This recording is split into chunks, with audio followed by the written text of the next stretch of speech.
വാർത്തയിലേക്ക് വിശദമായി. കോതമംഗലത്ത് പുഴയിൽ വീണ് 3 ഡെന്റൽ കോളേജ് വിദ്യാർത്ഥികൾ മരിച്ചു. 9 പേരടങ്ങുന്ന സംഘം കുളിക്കാനിറങ്ങിയപ്പോഴാണ് അപകടം ഉണ്ടായത്. 3 പേരെയും ഫയർഫോഴ്സ് എത്തിയാണ് മുങ്ങിയെടുത്ത് ആശുപത്രിയിലേക്ക് മാറ്റിയത്. ആശുപത്രിയിൽ എത്തിച്ചെങ്കിലും ഇവരുടെ ജീവൻ രക്ഷിക്കാനായില്ല. നവമി ദിനേശ് ഉണ്ട് വാർത്തയുടെ വിശദാംശങ്ങളുമായി. നവമി, സ്ഥിരം അപകട മേഖലയായിരുന്നു. ഇവിടെ മുന്നറിയിപ്പ് ബോർഡുകൾ ഉണ്ടായിരുന്നോ? അതൊക്കെ അവഗണിച്ചുകൊണ്ടാണോ ഇവർ അവിടെ ഇറങ്ങിയത്? എന്താണ് സംഭവിച്ചത്? മറ്റു വിവരങ്ങൾ ലഭ്യമാകുന്നത് എന്തൊക്കെയാണ്? രേണുക, എന്തായാലും അപകടം പതിവാകുന്ന ഒരിടം കൂടിയാണ് ഇവിടം.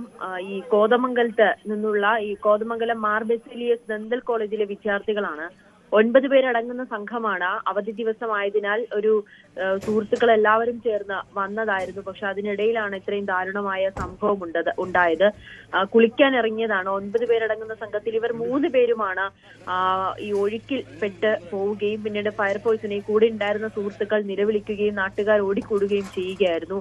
ഫയർഫോഴ്സ് എത്തിയാണ് ഈ 3 പേരെയും മുങ്ങിയെടുത്ത് ഉടനെ തന്നെ ആശുപത്രിയിൽ എത്തിച്ചെങ്കിൽ പോലും മരണം സ്ഥിരീകരിക്കുകയായിരുന്നു.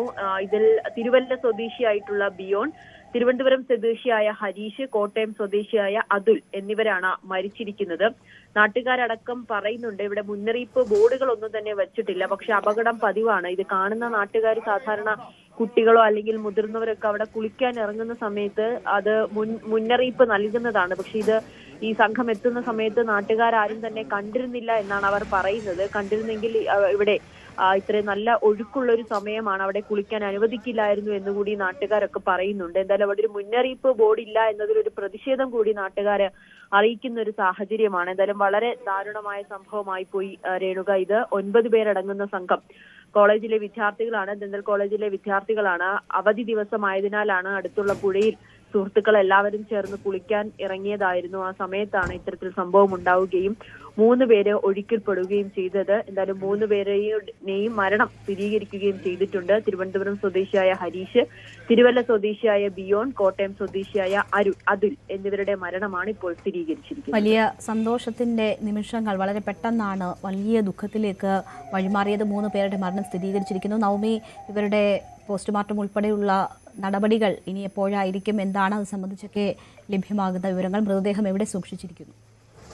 ഇപ്പോൾ എന്തായാലും കോതമംഗലം ആശുപത്രിയിലാണ് മൃതദേഹം എത്തിച്ചിരിക്കുന്നത്. അവിടെ പോസ്റ്റ്മോർട്ടം നടപടികൾക്ക് ശേഷം കുടുംബത്തിന് വിട്ടു നൽകുമെന്നാണ് അറിയാൻ സാധിക്കുന്നത്. എന്തായാലും ഈ മരിച്ചവരുടെ കുടുംബത്തെ വിവരം അറിയിച്ചിട്ടുണ്ട്. അവരുടെ ബന്ധുക്കളൊക്കെ അങ്ങോട്ടേക്ക് വന്നുകൊണ്ടിരിക്കുകയാണ്. അതോടൊപ്പം തന്നെ വിദ്യാർത്ഥികളും സ്കൂളിന്റെ പ്രധാനപ്പെട്ട കോളേജിലെ അധ്യാപകരും ഈ സംഭവ സ്ഥലത്ത് എത്തിയിട്ടുണ്ട്, ആശുപത്രിയിൽ എത്തിയിട്ടുണ്ടെന്നാണ് നമുക്ക് അറിയാനായി സാധിക്കുന്നത്.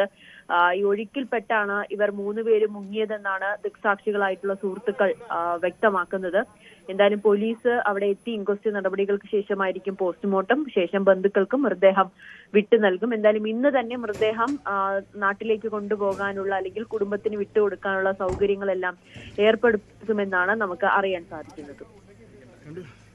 നവമി ദിനേശാണ് വിവരങ്ങൾ നൽകിയത്. വളരെ ദുഃഖകരമായ സംഭവമാണ് ഉണ്ടായിട്ടുള്ളത്. ഇപ്പോൾ ദൃശ്യങ്ങളിൽ നമുക്ക് അവിടെ പുഴയിൽ ഇറങ്ങരുത് എന്ന ചെറിയ രീതിയിലുള്ള അറിയിപ്പ് ഒക്കെ കാണാം. പക്ഷേ അതിൻ്റെ സീരിയസ്നെസ് ഉൾക്കൊള്ളാൻ അവർക്ക് കഴിയാതിരുന്നതാണോ അതോ മതിയായ തരത്തിൽ അത് ഉറപ്പുവരുത്താൻ ഉള്ള നിർദ്ദേശങ്ങൾ അവിടെ ഉണ്ടായിരുന്നില്ലേ? എന്തായാലും 3 വിലപ്പെട്ട ജീവനുകളാണ് നഷ്ടപ്പെട്ടിരിക്കുന്നത്.